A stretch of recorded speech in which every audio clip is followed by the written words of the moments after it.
Vanity Fair, Christopher Hitchens.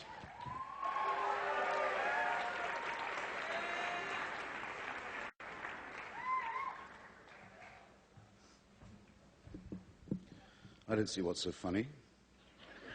I don't find it amusing at all. There's this mullah and a rabbi and a priest, and they walk into a bar together in New York, and the barman says, "What is this, some kind of joke?" They say that brevity is the soul of wit. I think I just disproved that. I think jokes should be long, don't you? I don't think they can easily be political. Politics isn't very funny. I don't find it amusing any longer. I think what one needs is actually not better politicians, but a better electorate and some better journalists. Well, you guys just laughed at donkey and elephant jokes. Jesus. And at people who brought cue cards. The last time I did this was at the Improv, and I was beaten by Joe Lieberman with cue cards. How funny was that? It's like a Larry King interview. You know the questions are going to be tough. He says, "So, you got all the money in the world, you have the supermodel on your arm, you have the book contract, the MacArthur Genius Award. What the fuck is that? What the hell is that about?" Then you know you have a tough question from a member of the press. And people don't even listen to the answers. People don't hear what they're saying. Jimmy Hoffa Jr., when he first ran for president of the Teamsters Union, they said, "What's your ambition?" He said, "I want to follow in my father's footsteps." I heard him say there was no supplementary question, no follow-up.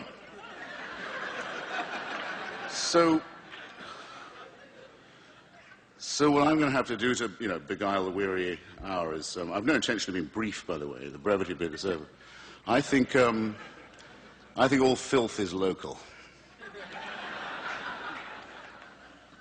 And that a joke isn't a joke unless it's at somebody's expense.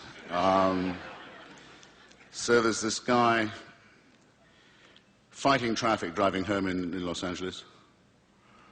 Really tough on the freeway, and he knows he's going to be late home, so he picks up his car phone and he punches in the number. The voice answers, "Sí?" He says, "Teresa? Sí, señor? Just tell the missus, would you wake her up? I've got something to tell her." She leaves the phone, comes back, says, "Mrs. in bedroom, señor." Well, wake her up, I've got to talk to her. "No, Mrs. in bedroom with other hombre." "Okay, she's still fighting this fucking traffic." He says, "Okay, where are you? In the den?" She says, "See? Look at my desk. Pull open the left-hand drawer." "Have you pulled it open?" "See?" "Is there a gun there?" "See?" "Okay, take the gun, go upstairs, shoot her, shoot him, get on the extension." "See?" Long, fighting the traffic, juggling the whole thing, and finally the extension's picked up, and he says, "Teresa, is it you?" She said, "See, have you killed them?" "See."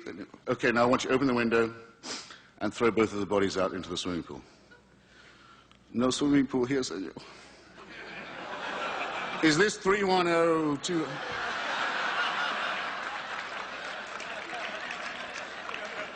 Now, that you'll notice is a clean joke. If a joke can't be short, if it can't be long, if it can't be clean, it should be at someone's expense. It's like limericks. Most people think limericks are going to be filthy. That can be where they make their big mistake. There was a young engine driver named Hunt who was given an engine to shunt, saw a runaway truck, by yelling out, "Duck," saved the life of the fellow in front. You see, that's what you want, isn't it? You wanted that to be filthier. Well then, there are these two onions, male onion, female onion, rolling along together, bang into each other. Instant rapport. A torrential affair begins. They can't get enough of each other. Pretty soon, an onion bonding has occurred. Not long after, they think to tie the knot, get together, make it legal. And their union is blessed, you'll be glad to hear. And a little baby onion, tiny little cocktail onion is born. And this means, of course, that the father onion has to put in more time at the shipyard, extra shifts. You know what it's like.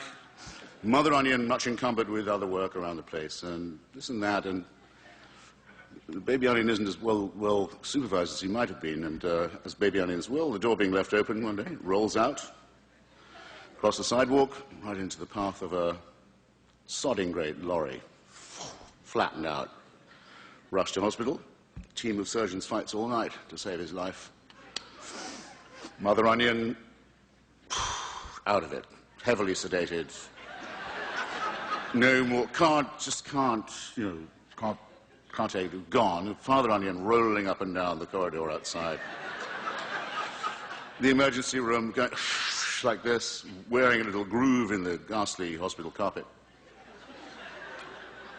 Towards dawn, the flap doors open and the surgeon comes out, pulling the mask from his head and dashing the perspiration from his eyes, and says to the father onion, who rolls up anxiously and says, "Well, what? Tell me, is he what?" He says, "No, he'll live, but I'm afraid he's going to be a vegetable for the rest of his life."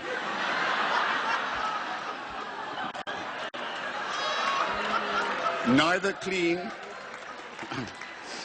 neither completely clean, nor filthy, nor, you'll be noticing, I hope, nor short, nor brief. No cue cards, right? Nothing. Just a second here. So you wouldn't believe how dry it is backstage.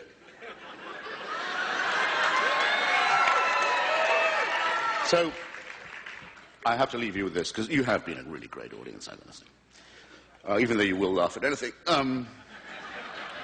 This is the longest joke I know, and I'm giving it to you. It's a kind of a free gift. Anyone who remembers this joke will know how to tell it at any length from now on. You can build in new wings to it and new extensions to it, if you want. I'll give you the condensed version.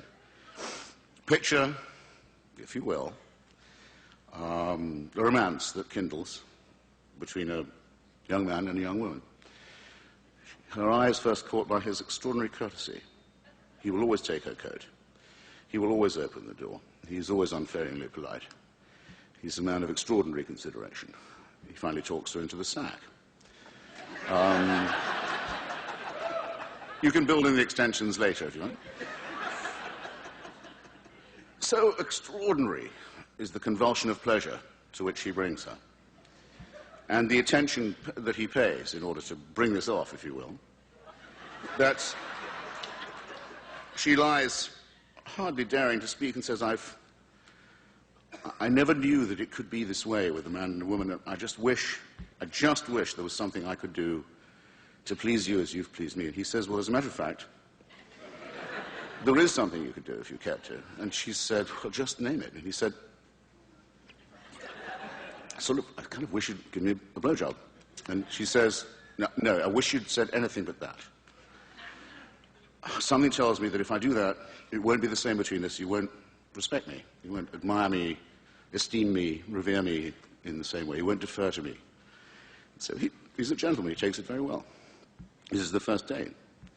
It goes on like that. It goes on like that for for a year or so, and it's always the same. And you can do your. And every time she says, "I can't tell you," and if only, and he says, "Well, actually, since you mention it," and no, but she says, "You won't. You just. I know it won't be the same. You won't respect." They get married. The honeymoon night is a torrential tribute by him to her, of every conceivable attention. But in the meantime, always the door held open, always the taxi door held open, always the coat taken, always the deference and the tenderness. But even on a honeymoon night, she won't. She just won't, because respect is a big thing. The 10th anniversary comes. See how I'm leaving you the room now? The silver wedding. I think we're talking about the pearl anniversary. He takes her to Cancun or Cayman Islands, I don't know, somewhere beautiful, the finest suite, the limo, the thoughtful, well-chosen gifts, the door held open, the attention, the courtesy,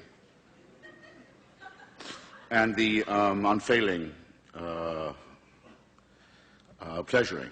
And finally, she lies back and she says, again, in a dream of bliss, "You've given me all these decades of love and care and tenderness and sex. And I just wish, if only I could, requite this in some way." And he says, "Well, you know what? I know I've mentioned this before, but if you could just see your way to..." And she thinks, really, why not? What can it hurt? So, in what is still an almost maidenly manner, she falls to, she does her best, and it's pretty good. And then it's over and she thinks, "No, that was wonderful. I should have learned to please him like this before. And I should never have worried about his attentions, his courtesy, his deference." And they're lying there unable to speak in this dream of mutual assurance, and the phone rings. And it rings and rings and rings and keeps on ringing in their suite, and he says, "Aren't you going to get the phone, cocksucker?"